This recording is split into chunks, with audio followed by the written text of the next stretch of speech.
Well, here's a little flashback for you from the International Medical University. Going to go back in time into the first course I did on registered wellness consultant, the Fossil Lap procedure. See, we're going to go through a whole idea of the flow of digestion with the mnemonic tool of Fossil Lap so that you can understand the anatomy of your digestion. Many people say that we are what we eat. More than that, we are, because that is true, we are what we eat. But more than that, we also have to realize that we are what we absorb. We want to talk about absorbing. We want to talk about the entire nutritional chain so that we can find out different insights about our absorption of nutrients. Now, I've made a memory tool called Fossil Lap. If you can imagine a fossil on your lap, and imagine this as a word, and each of these is a distinct layer of our nutritional chain. Now, the first one is the foods that we eat. And this is very important because we must realize that nature has supplied us with the perfect types of food. The synthetic chemical companies have not been able to supply food. In fact, many of their synthetic fats and different compounds have created cancers and created diseases. We know that we want natural foods.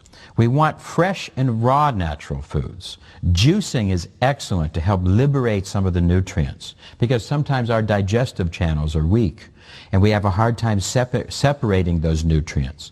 The mouth is actually a small juicer because that is the next step, oral. The mouth is meant to juice and start preparing the foods for digestion. In the first step of foods, we need to address fresh and raw. As we need fresh and raw fruits and vegetables, very important, and this needs to be a large part of our diet. A minimum of 20% of our diet, and at least 40% for good natural health. The sicker you are, the more you need fresh and raw fruits and vegetables. Now, these might irritate you. That is because your digestive channel might be weak. The digestive channel is actually a series of different hormones and muscles and etc. And if it is weak, you might not be able to tolerate the fresh and raw fruits and vegetables. If this is the case, you need to take small amounts and gradually increase. But the first step is fresh and raw fruits and vegetables. Well, I haven't seen Bill for a while, but food is your best medicine, as Henry Bauer has told us over and over again. And see, we have to get nutrient-rich foods, to eat for nutrients, for nutrition, not just for stimulation. You see, we found that good diet can help prevent many different diseases, and that it's learning how to eat for nutrition, not stimulation, foods that raise your vibration, cancer-fighting spices, how to put these things into our foods and into our world and diet. Learning the nutrient-dense foods. We have a whole book on this. Learning what not to eat. It's very important to learn what not to eat. You don't eat old shoes. We also don't eat the hot dogs and all that crazy sugar crap. You have to learn what to eat. You have to learn nutrient-dense foods and to get the good qualities and learning the good things to eat. We put this all together in several different books so that you can start to understand the idea. From this little tape, you might not be able to get this, but get the book from the link, and the link will teach you more and more how to learn to help yourself. Here's the Quantum Home Nutrition book. The idea of the energy that passes into the brain that links to digestion. The next step is the oral. Like I've said before, the mouth is needed to start the digestive process as we start blending in certain carbohydrate, or known as amylase enzymes. These are brought in through the saliva. The saliva is also meant to be a lubricant. If your mouth is constantly dry, that might be an indication that the very start of your digestive process is inadequate. If the teeth are not being able to do their job, if you have problems with the dentition, this is another cause of progressive disease, as we will not be getting the rest of our quality digestion. Also, if we are not chewing our foods properly, the more and more unnatural the food, the more synthetic the food, the more food additives, the worse it will taste in the mouth. Whereas natural foods, the longer it stays in the mouth, the better it will have in flavor. As food sits in the mouth, it will increase as the sugars are being let free. Whereas if we have many food additives, etc., whiteners, bleachers, etc., these things will be liberated and the food will taste worse. So we start to see a fast food generation of all different types of things. We see the fast food companies, they don't put in comfortable seats. They want you to eat quickly, eat fast. The faster you eat, the better their junk food will taste. This is wrong. We want to try to savor our flavor and let the mouth do its job and take time to generate. Let the juice, the natural juicer of the mouth, juice the food by chewing, chewing, chewing. This is important, and we should take a minimum of 23 chews on everything that we eat. This is a minimum. Sometimes with some of my very, very sick people, we take things like broccoli, especially with the cancer patients, and tell them to chew it like gum. Just chew it 100 times so we make sure we liberate all the nutrients and that the natural juicer of the mouth can do its job. Yes, that natural juicer in our teeth, and this is why the mouth is close to the brain in all of God's animals, so that it sets up digestion. You see, as we start to masticate the foods, into the food comes saliva and enzymes called ptyalin, which are carbohydrate digestive, and all the little teeth are meant to be a juicer and prepare food for the next step of digestion. Then we have all the little different parts of the sublingual glands and the salivary glands, all combined along with the adenoids and the tonsils, which help to catch viruses and allergies and filter them out. The TMJ disturbances, all of this we have to learn about what happens in our natural juicer of the mouth. This is all taught in depth inside the book. We're giving you a little preview here, but you can learn more and more about the natural process of our digestion and how it starts with that natural juicer in the mouth. The next step in our fossil lap process is the stomach. This is a very essential part and so much abused part of our nutritional system, of our nutritional absorptive system. The stomach now will drop in large amounts of hydrochloric acid. This is not an enzyme. This hydrochloric acid will come into the system. The hydrochloric acid will come into the stomach. It is not an enzyme. It is meant to help prepare the food for the next step in digestion. There is a small amount of enzymes that are put into the stomach that will assist. Also, the stomach will be mixing in mucus as it tries to protect itself from the stomach acid. There are intrinsic factors and many other things happening inside the stomach. The stomach will now process this and needs to hold it while the acid mixture does its job, and slowly the acid mixture will become more alkaline. The job of the stomach is to hold this for at least an hour with different foods, and the more concentrated the fats, concentrated the proteins, the longer time it will take, maybe up to even 3 hours, as the food will be slowly processed in the stomach, preparing for the next step of digestion. If we were to take too much liquid, we can dilute the stomach acid, thereby accelerating the process, making the stomach open prematurely, allowing the mixture to move. If we take antacids, we could do this. Take too much fluids. If we eat too much. There's lots of different things that happen. This stops the stomach from working.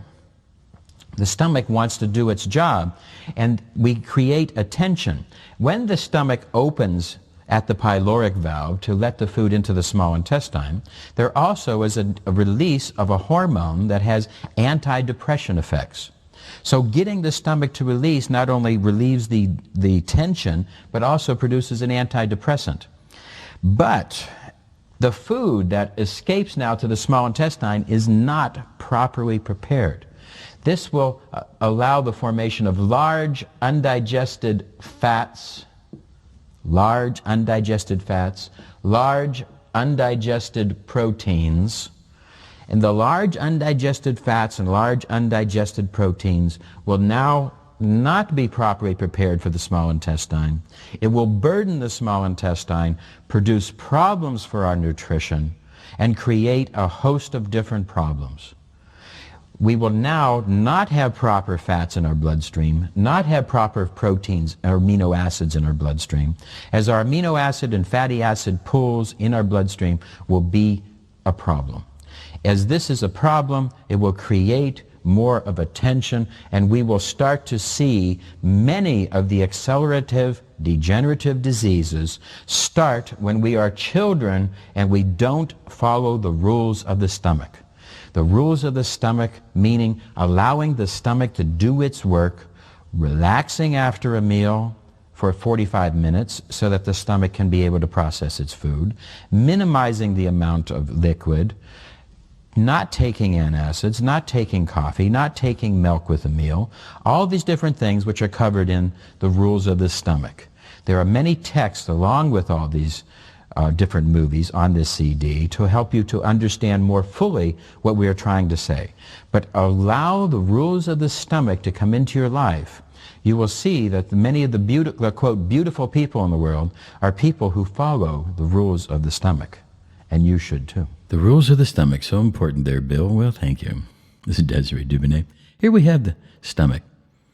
And we have to realize that the stomach is so key in digestion, as it really starts to tear things apart, get things ready. Inside the book, we tell you so much more about the rules of the stomach and just what to do and what not to do. And so many people disobey these rules.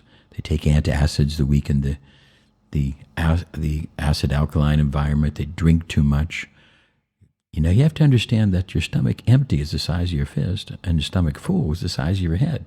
If you stretch the stomach too much, you'll create problems. You have to understand about the cardiac sphincter at the top and the pyloric sphincter at the bottom, and how it has to reach a certain pH before the food is allowed to move on. So if we upset the pH balance in the stomach with too much drink or with antacids, we are disturbing the digestive process tremendously. We then get into undigested fats, undigested protein, and this creates problems. This creates all different types of problems. Here we see where gastric ulcers can start, as a little tear in parts of the stomach can prevent the ability of the stomach to protect itself, and this creates ulcers. We have to learn how to handle this. Next in our series is the small intestine. Here's where most of our absorption will take place. We will see now in the small intestine a release of a sodium bicarb which needs to neutralize the acid. If we take coffee with a meal, that will cause the small intestine to release its sodium bicarb from the pancreas prematurely. It will then have to do it again at the end of the meal. This is why taking coffee with the meals is the number one cause of pancreatic cancer. Because we're asking the pancreas to release its sodium bicarb too fast. It should take 5 to 6 hours to recover, and we're asking it to do it within an hour. This creates a problem, not only for our digestion, but a problem for the pancreas. The small intestine now blends in the bile, which also helps to neutralize the acid, blends in the sodium bicarb, and a host of pancreatic enzymes are now going to escape into our small intestine to help facilitate our digestion. The digestive process in the small intestine will be an electrical process, as there are electrical brush border effects of the fiber in our diet, which will create a little electrical tension to help nutrients to come into the small intestine. The different enzymes, etc. The small intestine is a fantastic chemical absorptive plant where we are now going to be able to break things into our nutrition. We need fiber, we need nutrients, and we need natural. We need the stomach to do its job for the small intestine to properly do its job. Now, throughout our body, we take a look at different organs like the heart, and we know the relative size. And if the heart starts getting too big, we know that's a cause of disease. We know that that's a problem. If we see that the liver is swelling, we say that's disease. If we see the spleen is swelling, that's disease. So we can see these different diseases. But when the small intestine swells, we don't think about it that way. Why? Because most people don't obey the rules of the stomach. They don't obey the rules of the small intestine. Thereby, their small intestines increase. From the width of the ascending colon to the descending colon, the width of our patient should be no more than 2 of their palms, 2 of their fingers. If that is the case, and they have this, then that is the normal size of the small intestine. In fact, a little bit smaller than that, actually 1 palm with 3 fingers would be the ideal size of the small intestine. But in many of our patients, we're going to see sometimes it's 3 or 4 palms, and it has become excessive. The small intestine has swollen in size. It has distended. It has been pushed by breaking of the rules of the stomach, creating a burden on the small intestine. It has to swell in order to do the job of the stomach and the small intestine. We're going to create more and more of a problem. Most of the problem with obesity in America today is not just fat, but it is distension of the small intestines. However, fat is very important. But we're going to have to work with the small intestine and understand the small intestine and find ways that we can take the cure and get back to our natural health. Taking the cure, very important. You have to read the book about the little things that happen inside the intestine that create these type of little holes, you see, because this is what the key spot where most of our nutrients are going to be absorbed, our vitamins and different things, all of our fats, etc. We see that the different length, the human digestive system is completely different, the herbivore versus the carnivore. In humans, we are in the middle, the omnivore. We can't just live completely on meat. But here in the intestine, these factors are absorbed into the small little villi that we see here, which have a dramatic increased surface area. And these things absorb. And if we have not prepared our digestion, the undigested fats, undigested proteins, the large undigested fats, large undigested proteins, the love pup can be a problem. Here we can see that the normal small intestine should have a certain size. If it gets too big and we get the big gut, that's because the intestine has swollen in size. When the heart swells in size, it's a problem. When the intestine swells in size, it's just as big a problem. We have to be able to try to keep the intestine health good by obeying the rules of the stomach and recognizing everything that happens before it gets there is important. Crohn's disease happens when a fungus gets into the different intestinal wall and creates this type of a problem that upsets digestion. This creates a big problem in an imbalance of our complete nutrition. We have to be able to deal and learn more through the books about the digestion. Next, we have the ileocecal valve. This is a valve between the small intestine and the large intestine where food now is going to be able to pass from the small intestine into the large intestine. This ileocecal valve should be a one-way valve to prevent the bacteria of the large intestine from coming back into the small intestine. The ileocecal valve can be found if you place your thumb into your belly button and your little finger onto the iliac crest. Where these 3 fingers come down in the middle is going to be the ileocecal valve. This is also very close to McBurney's point and the place where the appendix is. Oftentimes we have intestinal pain at this spot because the ileocecal valve might be stuck closed or open. Foods like popcorn, sometimes strawberries, but foods that have tiny little things in them, or husks, etc. Sometimes these husks can get caught into the ileocecal valve and create problems. One of the ways to adjust the ileocecal valve is to place the fingers into this area briskly and massage upwards towards the left shoulder.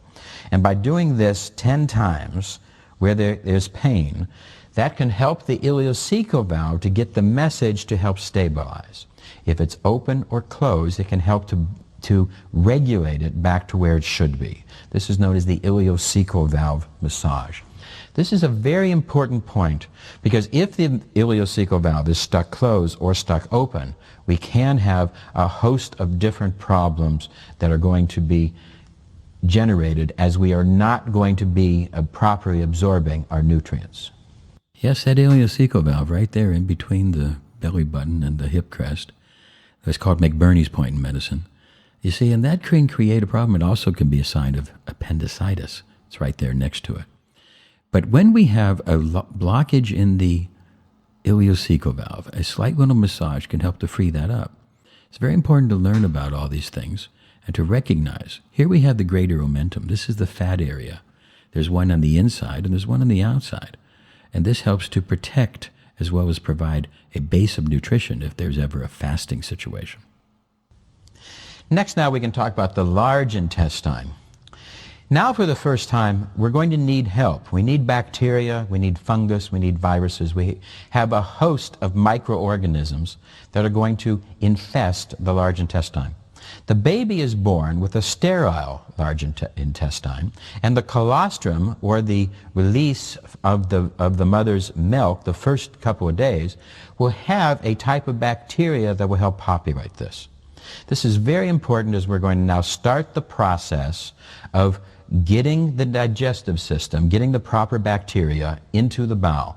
We need these bacteria to help break up different nutrients, absorb different nutrients.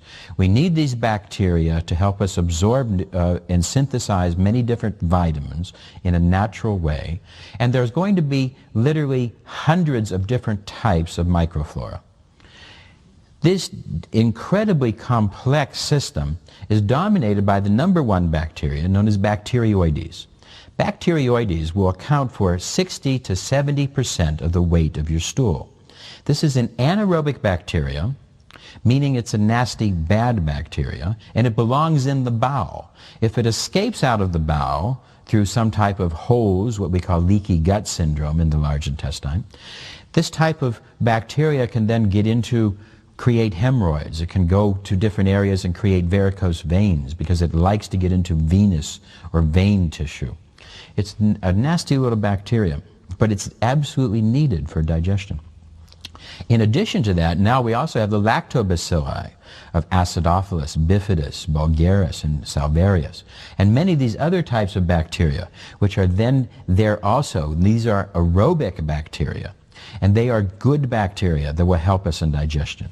We also need E. coli, a bad bacteria, strep, staph, a host of other types of bacteria, hundreds of different types that will populate our large intestine and be part of the natural process.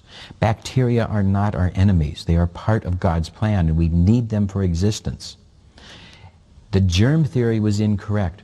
The large intestine is needed, and we need this natural. We now know that the natural best food for baby is mother's milk, that the synthetic supplements are not the best. We know that the large intestine in natural quantities are what we need. Now that the system has been able to break it up, we've got most of our digestion of the small intestine. The large intestine is going to help us with water-soluble vitamins and help us to stabilize water. We've manufactured a lot of fluids in the stomach, fluids in the small intestine, where now the large intestine is going to try to reabsorb those fluids back into our system. If it doesn't, we might get into a watery release. On the other side of the large intestine, opposite the ileocecal valve, we find the valve of Houston. The valve of Houston we can find by placing our left thumb into the umbilicus, left little finger on top of the iliac crest, and where these three fingers come down, we have another valve. If this valve stays open, the large intestine does not get a chance to absorb its water and the different liquids out of the stool, and we will get diarrhea. If we have too much diarrhea, we would be depleting the water, getting dehydrated, as well as the different minerals, because the large intestine also now will not only absorb the water, but absorb these minerals back into the system. Minerals which will go into the bloodstream and be able to help us. So the large intestine is very, very important. And if we have pain in the valve of Houston, sticking our fingers in and massaging towards the right shoulder 10 times can help to stabilize this, and has cured many types of diarrhea that I've seen with different types of patients, because the valve of Houston might simply be stuck open. If it's stuck closed, we might have a place where the bowel is going to create a distension. We get irritable bowel symptoms because it might be a problem with the simply the valve of Houston. So the large intestine is critically important. Different allergy foods will complicate the valve of Houston, as it will have a tendency to clench if there's an allergy food.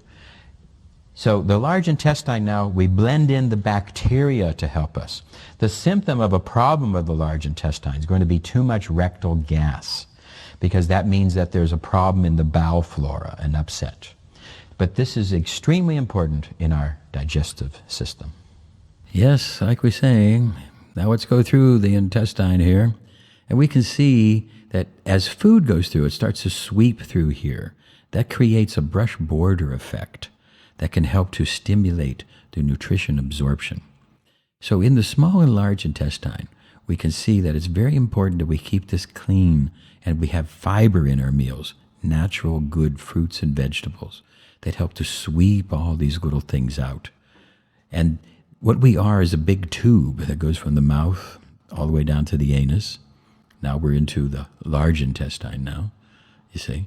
And this tube has sphincters in it. This first sphincter is the mouth, and different sphincters in the stomach, pyloric, cardiosphincter, you see. Then we get down into the ileocecal valve, the valve of Houston, and then finally down to the anus and the sigmoid coil. And all these little sphincters that help to block and hold things for the right moment to open up. And this is all a process as we go through the intestine. We have to recognize that it's very important for us to get good probiotics and not to kill the bacteria in the large intestine. There should be a very good bacteria to make our vitamins and all different types of other things. Here we see some of the diseases of the colon and how they strike. We have to learn about these type of things in the diverticuli. What Crohn's disease can and might not do. It's usually a type of fungus or infection state. And just where all these other little things happen that create problems for us, and inflammatory bowel disease, when inflammation comes in, and how we can treat this and recognize it, how we can work with the human body to prevent these different things by learning more about the Fossil Lap procedure and learning more how to help our patients and how to get them into good colon health. It's not easy. It can't be done in a couple of weeks. But gently, with the right foods and good exercise, we can help restore colon health. Next, we have the liver. The liver is extremely important, as the nutrition that comes out of the small intestine, the large intestine, will now go through the liver, cross through the portal system into the liver for the liver to detoxify. The liver is meant to take a look at all of the different factors of our nutrition and to, if there's a toxin, be able to manufacture a chemical cap and neutralize the toxin through a process known as conjunction. The liver is a chemical plant where it manufactures chemicals to detoxify items. It has to do this within seconds as it looks at the passage of the food.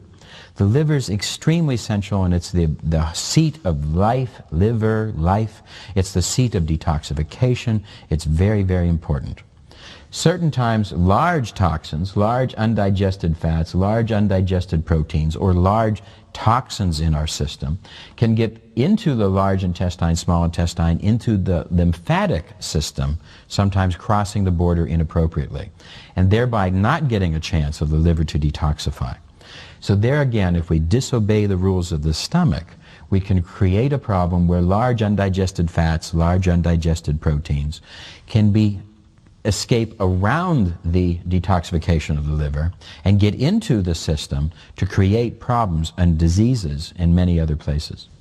But the liver is so important that we can say that if you are sick, the liver is involved.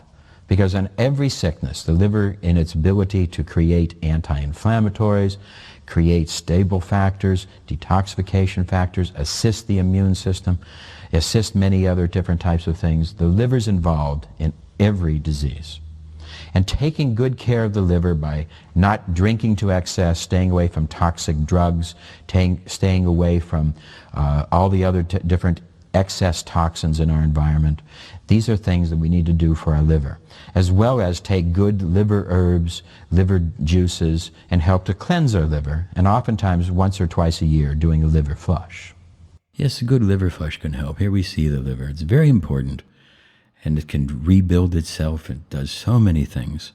And the gallbladder and what it does as it holds these emulsifications.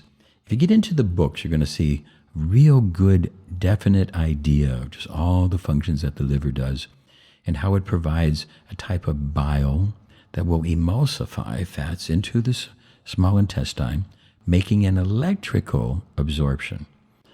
And that the bile comes in as an emulsifier to make a Michel balance inside the intestine, and it's because of the electrical Michel balance that absorption happens. Absorption is an electrical process. And we want to get into the idea of stool analysis and watch the movies on stool analysis, because the stools should be able to float, not be sticky or sticky or stinky, and have all the different things, and we're going to learn this in our books. Next, the autonomic nervous system. There's two basic parts of our central nervous system. When we have the motor and sensory, which we are using to move and to sense things, but there's another called the autonomic nervous system. This is an automatic system that's working through the body to automatically regulate my reaction to heat, automatically regulating my digestion, automatically regulating the pupil distension, automatically regulating all the factors of my body. Inside the autonomic nervous system, we have two halves. One is the sympathetic or active nervous system, keyed by adrenaline. This is known as our fight or flight system. As we get into how do we handle stress? If a black panther comes into the room, what do I do? How do I react? Do I run? Do I fight? What do I do? That type of stress will produce a dilation in the pupils, a rising of the hair in my back, an increase in the heart flow, a decrease in my digestion. The other half of the autonomic nervous system is known as the parasympathetic. And the parasympathetic has as its key hormone acetylcholine. And it is more of our passive or relaxing system of nerves. This is responsible for our digestive. Our digestive system is fired by the parasympathetic. Our immunity system, our ability to handle exposure to bacteria, fungus, viruses. Our immunity is the parasympathetic system. The sympathetic system or stress and the parasympathetic system are balanced in the body, in the healthy body. In the unhealthy body, we get an imbalance, either too much parasympathetic or, as in 80% of the diseases in America, North America, in the world today, we see an imbalance of the sympathetic nervous system, where there's too much stress, too much sympathetic nerves, too much of a blockage of nutrition, too much of a blockage of immunity, and creating a problem of this, too much stress. So we have a problem that we need to work with. In working with all disease, the key of knowing disease is knowing the autonomic nervous system. This is so vitally important. And I'm just giving you the smallest amount of this. There is more in our books and more in the literature and more on the RWC course, which we offer, which teaches you more about these things. But understanding the abilities of the body, how it reacts between sympathetic and parasympathetic nerves, is the key part of really knowing about the body, knowing how to relax and when to relax. It is so important that we give ourselves 30 minutes of relaxation after every meal so that we can allow the digestive process to work to its best advantage. This is very important. We need to know that we need to have a good sympathetic system, but we also need to know how to develop a good parasympathetic system and how to balance ourselves. And this is a key factor in our health care. We have to learn about adrenal fatigue. We have to learn about all the different things that make up the balance of our central nervous system and the balance of our peripheral nervous system between the autonomic system and all these other different types of nerves. As we start to understand more about the sympathetic and parasympathetic nervous system, we learn more about the digestive process that happens best when we relax and get into parasympathetic dominance. Stress can block digestion and thereby create all kinds of problems. We have to get to the electrical balance. This is where the skio helps to provide an electrical stimulation and charge the batteries of the cells, helping the lymphatics to drain more, helping the whole body to be able to understand and heal itself better. Very important. Last on our list of the fossil lap is the pancreas. The pancreas is so key. We've talked about its effect in the small intestine, but its ability to not only dispense enzymes into our digestion, but enzymes which will later escape into our bloodstream and help us in many other ways. So the pancreatic enzymes are paramount in our health, paramount in helping all the different processes of our body to operate effectively. Also, the pancreas has its ability to control blood sugar. The censoring areas are more into the brain, pituitary, medulla oblongata, which will sense as we drop in blood sugar, communicating to the pancreas to be able to release insulin. Insulin to be able to help convert food that we have just eaten, or the pancreas might even be able to help us break up fat tissues to get us blood sugar and increase this. So the pancreas and its ability to control blood sugar through insulin is also paramount in our understanding of this. So we have to put the pancreas down here as something we need to learn how to deal with. Now, in summary, we want to know about foods, fresh and raw. Are we getting the fresh and raw? How much of our diet is fresh and raw? Do we have dryness in the mouth? Is there excess dryness in the mouth? Do we have clicking in the jaw? Do we properly chew our food? The stomach problems will create belching and bloating after meals and a craving of liquids. Do we have belching and bloating after meals or craving of liquids? This will tell us that there's a stomach concern. Small intestine will create a problem where we will see stools that are oily, light in color, float, smelly. These different types of things can help tell us that there's a problem in the small intestine. If we have cuts or bruises that don't heal properly, it also tells us. Ileocecal valve. Do we have pain in the lower right quadrant? Down in this area? Do we often have some little twinges? This can help tell us there's a problem in the ileocecal valve. The large intestine, rectal gas, can help to tell us. The liver and the pancreas, any disease that you have is involving the liver and the pancreas. And the autonomic nervous system, are you able to balance the stress versus relaxation in your life? These are the different hallmarks that allow us to intuit into a person how do we increase their ability to absorb nutrients. It is not just what you eat, it is what you absorb. See, we have the pancreas here. And without these pancreatic enzymes, see, 99% of what the pancreas does is enzymatic, and 1% of what the pancreas does is in balancing sugar. But the pancreas is so sensitive. We have the exocrine function and the endocrine function of the pancreas. And all of these things are very, very important that we help to understand our pancreatic function. Here's a nice pancreas cleanse juice that can be made very simply, very easily.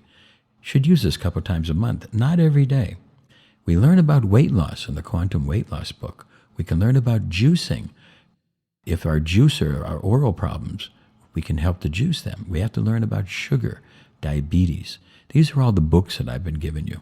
The Idea of Anatomy and Physiology book that I've made. We have all of these different books. Here's a book on the pathways of human pathology. Very interesting. We have to learn about all these things.